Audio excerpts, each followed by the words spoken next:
Olá, boa noite. Eu sou Marta Ferreira e você acompanha a partir de agora o Jornal da Justiça desta segunda-feira, 20 de fevereiro. Por maioria de votos, o Supremo nega recurso da defesa de Carla Zambelli contra a decisão do ministro Gilmar Mendes e mantém a suspensão do porte de arma da deputada federal. Esse é um dos destaques de hoje. Você vai acompanhar também nesta edição. STF invalida normas do Distrito Federal que permitiam porte de armas de fogo por agentes da polícia da Câmara Legislativa. Ministro do Supremo determina que Justiça do Rio de Janeiro retome o julgamento de queixa de difamação contra o vereador Carlos Bolsonaro, feita pelo PSOL.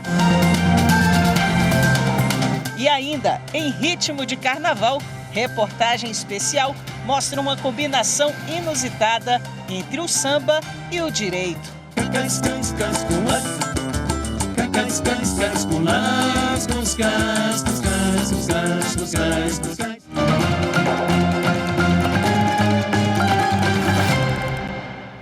O Supremo Tribunal Federal manteve a suspensão do porte de arma da deputada federal Carla Zambelli. As informações com a repórter Viviane Novaes.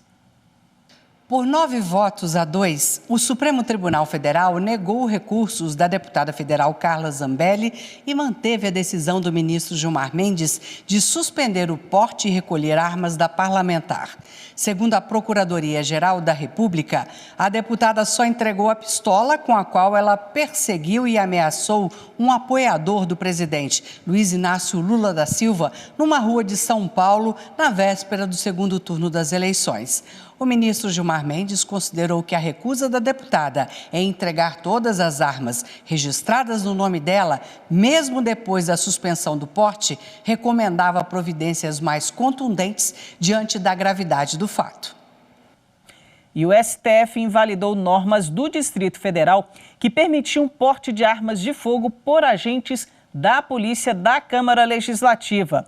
O julgamento foi no plenário virtual. Alessandra Castro tem os detalhes.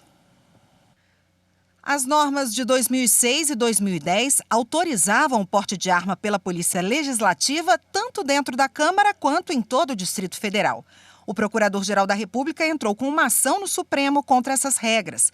Augusto Aras alegou que, segundo a Constituição Federal, a União tem competência privativa para autorizar e fiscalizar a produção e o comércio de material bélico. Ele também lembrou que o Estatuto do Desarmamento autoriza o porte de arma apenas aos policiais da Câmara dos Deputados e do Senado Federal. O relator do caso, o ministro Gilmar Mendes, julgou o pedido da PGR procedente e invalidou as normas. No voto, o ministro destacou que não há espaço legislativo para que o Distrito Federal atue em competência complementar ou suplementar, agindo de maneira formalmente inconstitucional.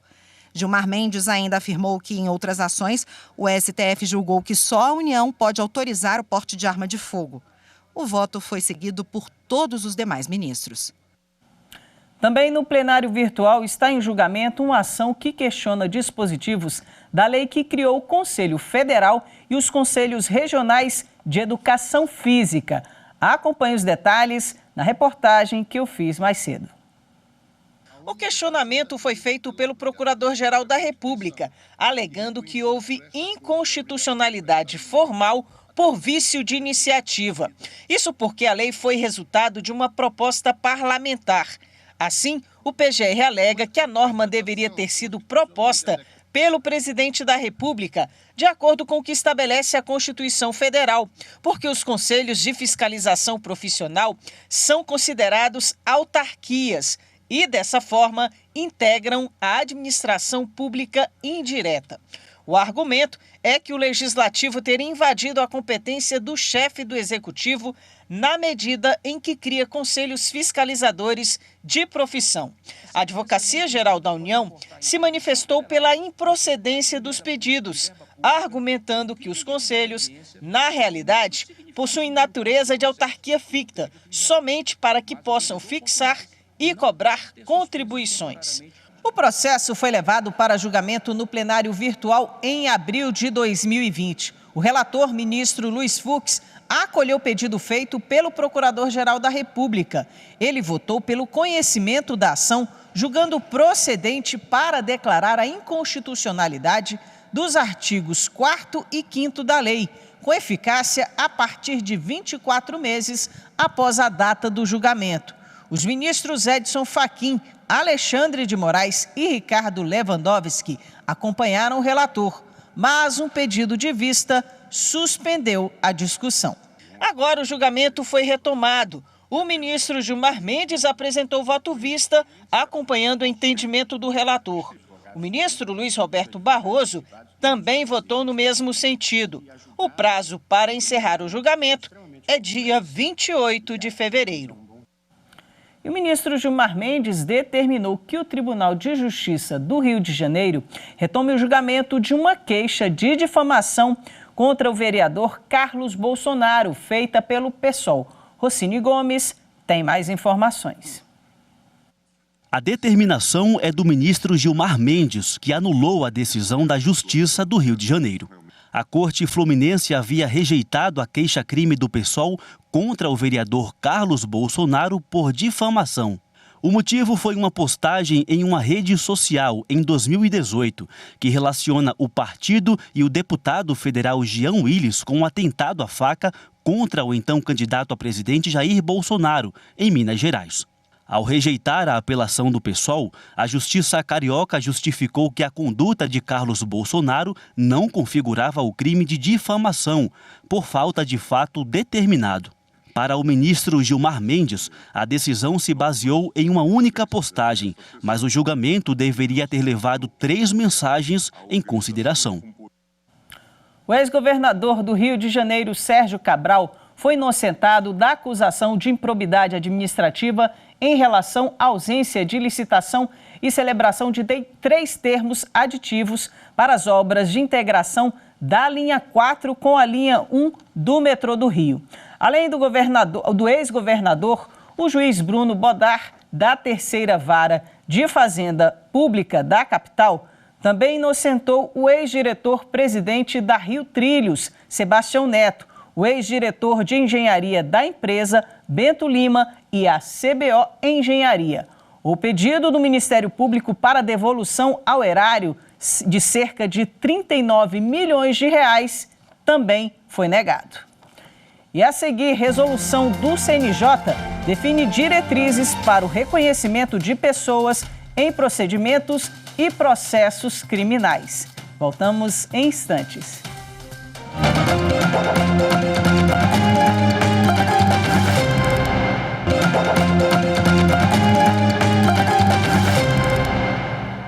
A segunda sessão do Superior Tribunal de Justiça estabeleceu que, para evitar penhora, cabe ao executado comprovar que a pequena propriedade rural é explorada pela família. Rafael Porfírio tem as informações. Após a declaração de impenhorabilidade de um imóvel rural em ação de execução, o Tribunal de Justiça de São Paulo reformou a decisão por considerar que os devedores não apresentaram documentos capazes de provar que a família produzia no local e dali tirava o sustento. No STJ, os devedores alegaram que, em se tratando de uma pequena propriedade rural, seria presumida a exploração em caráter familiar e para a própria subsistência. Por isso, os recorrentes alegam que seria ônus do exequente fazer prova de que a propriedade não era trabalhada pela família. A segunda sessão negou provimento ao recurso especial. A relatora, ministra Nancy Andrighi, explicou que, apesar de o Código de Processo Civil garantir a impenhorabilidade de pequena propriedade rural, a legislação não esclareceu o que seria a pequena propriedade para esse fim.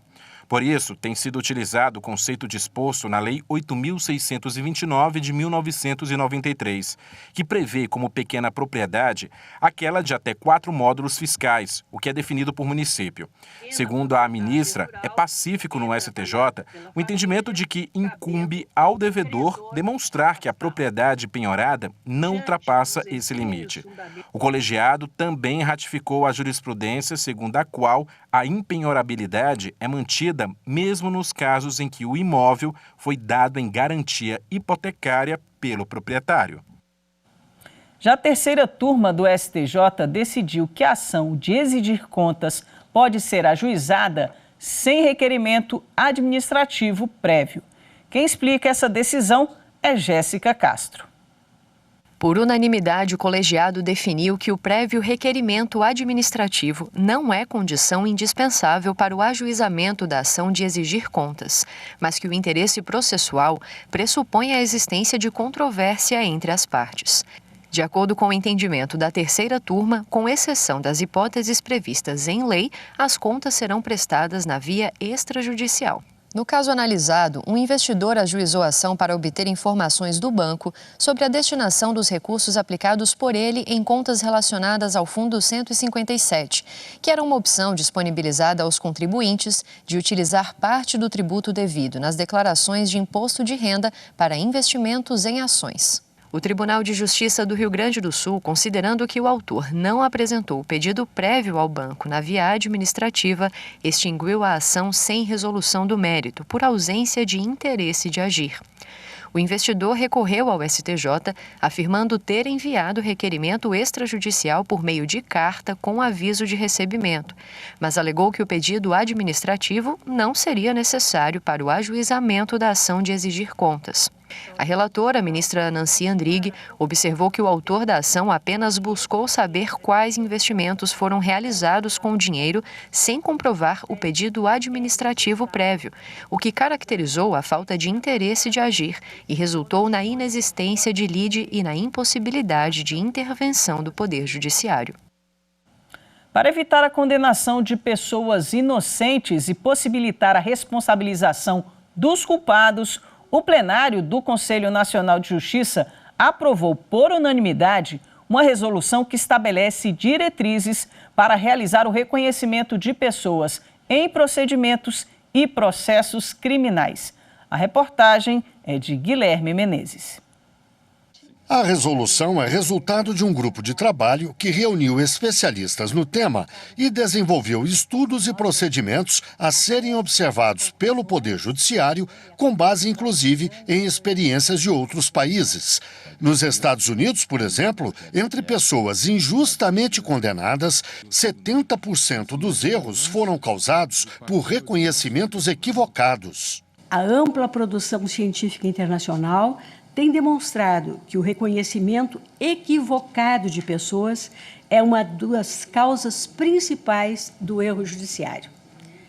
Nesse sentido, a observância de balizas científicas no procedimento de reconhecimento é essencial para ampliar o grau de fidedignidade desse meio de prova e, consequentemente, um passo fundamental na consolidação de uma prestação jurisdicional justa, que não condene inocentes nem permita que culpados permaneçam impunes. A resolução estabelece que, antes do reconhecimento, é preciso investigar indícios de participação da pessoa no crime. O procedimento deve ser feito preferencialmente pelo alinhamento presencial de 4 pessoas e, se isso não for possível, pela apresentação de 4 fotografias. Fotos de redes sociais e álbuns de suspeitos não podem ser usados. A autoridade policial não pode induzir ou reforçar respostas da vítima. O reconhecimento tem de ser gravado. Além disso, o procedimento não pode ser repetido. E se todas essas regras não puderem ser cumpridas, outros meios de prova devem ser priorizados. O trabalho foi coordenado pelo Departamento de Monitoramento e Fiscalização do Sistema Carcerário e do Sistema de Execução de Medidas Socioeducativas. A equipe foi liderada pelo ministro do STJ, Rogério Schietti Cruz. O resultado é um leque de ações institucionais que, endossadas por esse Conselho Nacional de Justiça, vão contribuir para dignificar a atuação de magistrados e magistradas de todo o país, bem como ampliar a segurança da sociedade brasileira no Poder Judiciário, representando passo civilizatório decisivo para o fortalecimento do Estado democrático de direito e das nossas instituições.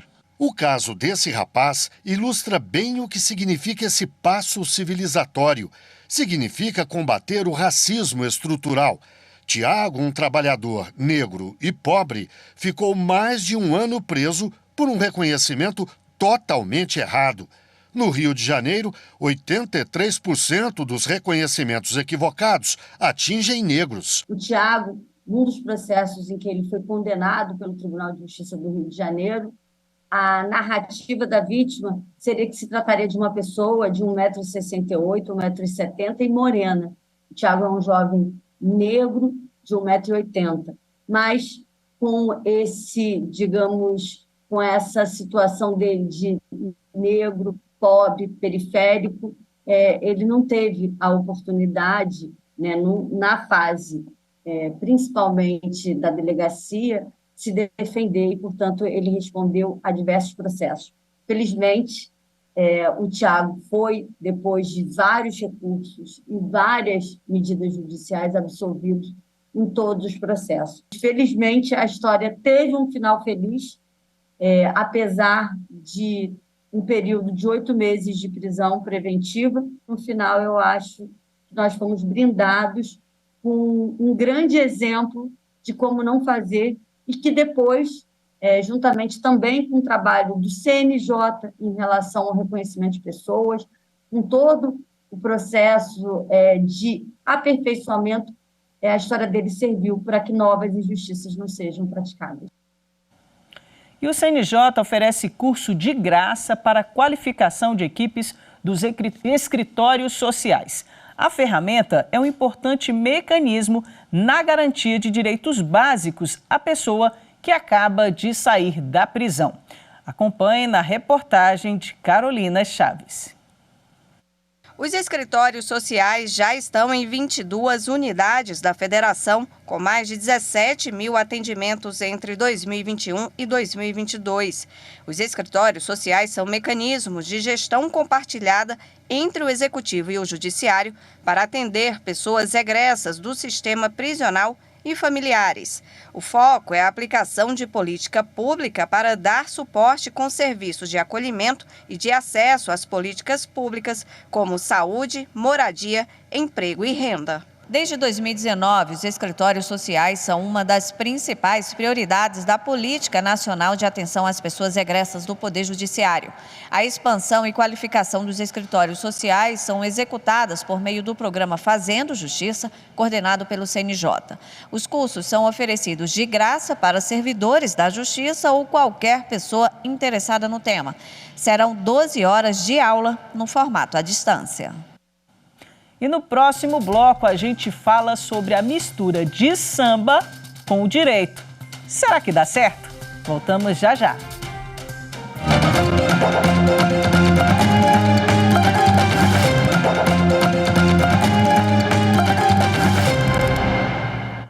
A Justiça de Mato Grosso instalou mais uma vara na comarca de Sorriso, norte do estado. A expansão vai atender a demanda do município com mais rapidez. Veja na reportagem de Maritza Fonseca.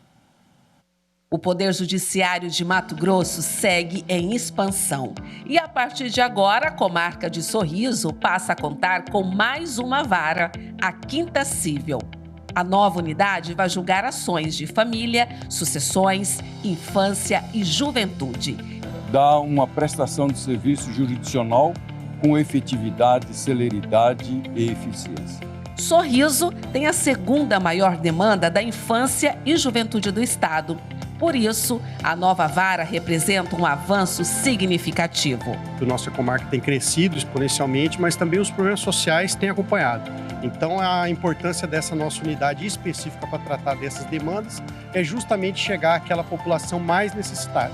Estamos aqui hoje para agradecer e dizer que é desta forma que nós temos as chances de fazer com que Mato Grosso avance em todos os sentidos e a Justiça tem feito a sua parte. Homenageada com a honraria Comenda Claudino Frâncio, em reconhecimento aos feitos para o desenvolvimento do município, a presidente do Tribunal de Justiça de Mato Grosso, desembargadora Clarice Claudino da Silva, destaca que a especialização da vara reflete em qualidade dos serviços prestados à população. O juiz, quando ele se especializa numa matéria, a tendência é aprimorar cada vez mais a sua sensibilidade, a sua percepção nos casos de família, nos casos de infância e juventude, que requer uma equipe muito bem preparada, uma equipe multidisciplinar e a agilidade que isso também vai trazer. Hoje, pleno carnaval, e eu pergunto para você aí de casa, samba combina com direito? Combina sim, viu? A repórter Viviane Novaes apresenta agora um livro com letras de músicas que falam de justiça e de leis. Muitas delas são bem conhecidas do povo brasileiro. Eu quero presentear a minha linda donzela. Não é prata nem ouro, é uma coisa bem singela. Vou comprar uma faixa amarela bordada com o nome dela e vou mandar pendurar na entrada da favela. O que o samba tem a ver com justiça? Ele fala muito de justiça, assim como fala quando diz, né? Comigo não violão na cara, que mamãe beijou Zé Ruela nenhum, bota a mão e eu te passo a Maria da Penha. Fala do comportamento e também da consequência. A advogada Carmela Green é uma das autoras e organizadora deste livro, Samba no Pé e Direito na Cabeça. A obra tem letras de samba e artigos jurídicos que falam o que elas querem dizer. Muitas vezes as pessoas veem o samba como um aspecto lúdico, do entretenimento, mas ele tem o principal papel que é trazer uma reflexão crítica sobre o momento que a gente vive. Tanto é que ele fala, né? Se vai falar sobre política, meu irmão, se liga no que eu vou lhe dizer, hoje ele pede o seu voto e amanhã manda a polícia lhe bater, né? Ou lhe prender. Então esse é um exemplo das consequências e até da filosofia que a gente fala das consequências de quem muitas vezes promete e não cumpre no âmbito da política, né?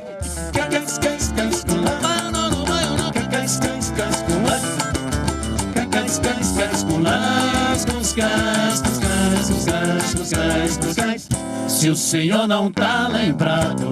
E a música tem esse poder de atingir muita gente. Faz a gente se arrepiar quando escuta uma música, quando escuta uma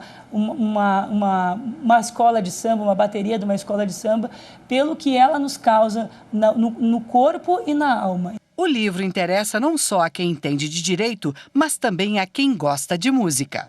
Eu acho que, em primeiro lugar, todos que gostam de música, né? Todos que estudam música, todas as pessoas que gostam de entender um pouco mais, interpretar mais o sentido que a música quer trazer, e para os juristas também, porque a gente hoje tem que sensibilizar nas pautas que a gente tem no âmbito da advocacia, no âmbito das sustentações que a gente precisa levar em termos de política pública e elevar o retrato que as músicas nos trazem para aquela época que nós vivemos. Há quanto tempo que a gente falava da saudosa maloca, dos despejos que ocorrem e que se repetem reincidentemente. Qual é o cuidado que nós vamos ter com isso?